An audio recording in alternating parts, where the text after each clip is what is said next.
So when we think about accessibility for people with disabilities, we tend to think about physical accessibility, like stairs, and particularly in our line of work, inaccessible toilets. In Australia, we are making the general community more accessible with the use of ramps, lifts, and a greater number of toilets which are accessible to people with disabilities. This is an example of a changing places toilet which allows people with profound disabilities the freedom to be able to visit a number of popular public spaces without worrying about toileting issues, including the Melbourne Zoo and the MCG. So even though physical accessibility has had a lot of focus and is improving, there hasn't been as much focus on digital accessibility for people with disabilities. Think about how often you use digital technology to check the internet, your email, or read the newspaper. You can't have a good argument anymore because somebody will just Google it. It's becoming increasingly difficult to find information if you can't access the web. For example, in many cases, utility companies don't offer paper bills or charge extra for them. General information about the NDIS is almost completely internet-based. With the development of the internet and assistive technology and devices, as discussed by Jack Tyrrell just before, who, by the way, is a hard act to follow, people with disabilities have the potential to access information and to communicate in ways that were impossible before. This opens up opportunities for people with disabilities to be more active, engaged members of the community and to have much more independence. For example, before the development of screen readers, as demonstrated before, a person with a vision impairment would have to rely on a sighted person to either read information to them or to print off textual information to be converted into an accessible form like Braille. However, as highlighted by Jack, assistive technology can only assist if websites are designed to be accessible. And very few websites are completely accessible for people with disabilities. Imagine how frustrating it must be if you are unable to access the information you need because you get stuck partway through navigating a web page, or you can't understand how the web page is laid out, or are unable to complete an online form. This is why it's so important that all websites are optimised for use with by people with disabilities. To quote Stevie Wonder at the recent Grammy Awards, I bet you didn't think I'd be quoting Stevie Wonder, we need to make every single thing accessible to every single person with a disability. The latest Bureau of Statistics figures indicate that around 1 in 5 people in Australia, that's around 4.2 million people, have some form of permanent disability. While not all of these people will have problems accessing web-based information, many people will. It's not just people with vision impairment having issues with accessing such a visual-based media. People who are deaf or hard of hearing will not be able to access audio. And people with mobility issues may have problems navigating through websites and accessing the information they need. People with cognitive or learning disabilities may have issues with complex language and changing layouts. Currently, around 62% of people with disabilities report having internet access at home, and this figure will rise with the rollout of the NBN and the NDIS, when people may be able to get funding for their communication needs, including assistive technology.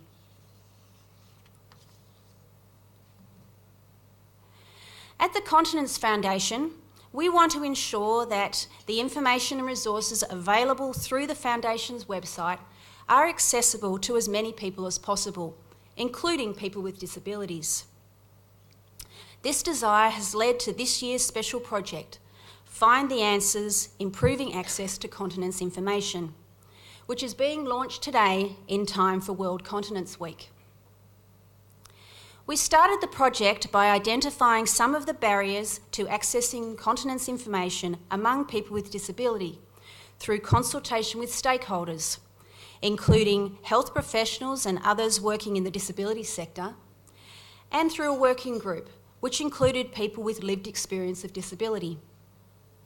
A literature review was conducted to research best practice in the area of digital accessibility, and an audit of the Foundation's website was also undertaken to assess its accessibility.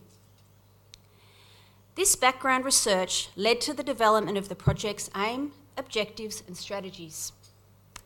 I'm now going to outline the main strategies employed during this project, starting with some of the initiatives to improve access to continence information on the Foundation's website. So we'll start with screen readers and keyboard access. So one of the biggest issues with accessing websites using a screen reader is that few websites are optimised for their use.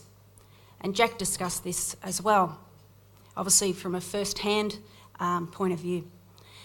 Much of the work for optimising a website for screen readers is done behind the scenes. So you might not actually notice any difference, but the changes have included ensuring the headings are set sequentially and that the text will be read in the correct order. The Foundation's website is now fully operational using a keyboard only, which ensures that people with vision impairment, as well as people with mobility issues, are able to access the site easily. Because many people have problems using a mouse, so we need to have keyboard access. Read Speaker software has been installed onto the website. By clicking on the screen reader icon, highlighted by the arrow on the picture there, the text will be read aloud, and we have the Australian male voice. The whole page can be read, or by highlighting a particular section, only that section will be read. This is very useful for people who have low vision and find reading a lot of text on the screen difficult or tiring. Read Speaker software also highlights the words as they are read. This can be useful for people who have cognitive or learning difficulties, as well as people with low English literacy who may find comprehension easier when they can read and listen simultaneously. Coming soon, we will also have audio versions of the popular 1 to 17 brochures on the site, which will be a great addition to the existing audio versions in 29 other languages. All videos on the Continence website now have closed captions, which can be easily accessed by clicking on the CC button under the picture. Captions can most obviously help people who are deaf or hard of hearing, but can be helpful for anyone. For example, if you are in a noisy room or the audio is hard to distinguish or muffled, or you're in a train and don't want to disturb people, closed captions can be useful. They can also help people from called communities who may find reading English easier than listening. Personally, I often use closed captions when they're available when listening to complex information, as it helps comprehension and reinforces information. So that covers the main additions and changes to the website in response to the accessibility audit. I will now move on to another initiative designed to improve access to continence information for people with low literacy, particularly people with a cognitive or learning disability. We have developed 4 easy English fact sheets designed for people who have difficulty reading mainstream texts. The main features of Easy English fact sheets is the use of simplified language and grammar, minimal punctuation, simplified design and layout, and the use of images to assist with comprehension of the key messages. The 4 titles are Healthy Bladder and Bowel Habits, How to Have Better Bladder Control, How to Have Better Bowel Control, and Pelvic Floor Muscle Exercises. And I think the organisation that helped us design these learnt a lot about continence. And I had a comment from one of them that this was the first time she'd ever used butt cheeks in an email.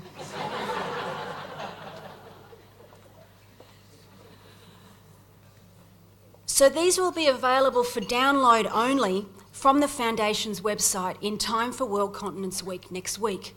And we do have some examples over here, some samples that you can have a look at today. So these fact sheets are most effectively used when the person with low literacy reads the fact sheet together with a carer, family member or health professional, and the meaning of the text is discussed. We're really excited about these fact sheets as there is very little information about incontinence in this format, accessible for people with cognitive or learning disabilities or low literacy. As discussed by Alexandra earlier, the NDIS is starting to roll out across the country from the 1st of July. The Continence Foundation want to ensure that people with disabilities who have incontinence have their continence requirements adequately included in their NDIS funded plan. The Foundation has identified the need for more information regarding continence management as part of the NDIS planning process. The Foundation's website now includes web pages devoted to the NDIS under the Get Help menu. The pages include general information about the NDIS and separate pages with information for participants and planners. You can see on the bottom of the screen here, there are 2 buttons, so you can click which one is applicable to you. The participant page covers information for participants, their families and carers regarding how to incorporate their continence requirements into their NDIS plan. The planners page includes a video for NDIS planners, local area coordinators and other service providers with information to help them assist participants to consider their continence needs when completing an NDIS plan. Also, keep an eye on the carers page, also under the Get Help menu, where information for carers focusing on caring for someone with a disability is coming soon. This includes a story about a mother's experience looking after her disabled daughter, information about accessible travel, and a video covering tips for toileting problems for children and young people with developmental delay. So ensuring continuing accessibility of Continence Foundation resources is an ongoing process, and we will ensure that future projects take accessibility into account.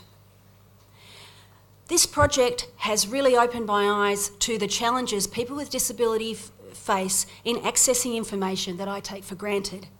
And I hope that I and the other presenters today have given you all some food for thought.